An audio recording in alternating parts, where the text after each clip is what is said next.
اور جو شخص ایمان کا منکر ہوا اس کے عمل ضائع ہو گئے اور وہ آخرت میں نقصان پانے والوں میں ہوگا۔ مومنو،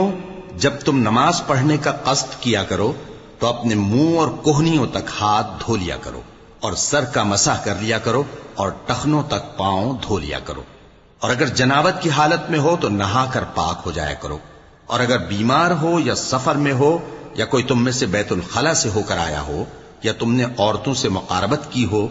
پھر تمہیں پانی نہ مل سکے تو پاک مٹی لو اور اس سے منہ اور ہاتھوں کا مسح یعنی تیمم کر لو۔ اللہ تم پر کسی طرح کی تنگی نہیں کرنا چاہتا، بلکہ یہ چاہتا ہے کہ تمہیں پاک کرے اور اپنی نعمتیں تم پر پوری کرے تاکہ تم شکر کرو۔ اور اللہ نے جو تم پر احسان کیے ہیں ان کو یاد رکھو، اور اس کے عہد کو بھی جس کا تم سے قول لیا تھا، یعنی جب تم نے کہا تھا کہ ہم نے اللہ کا حکم سن لیا اور قبول کیا، اور اللہ سے ڈرو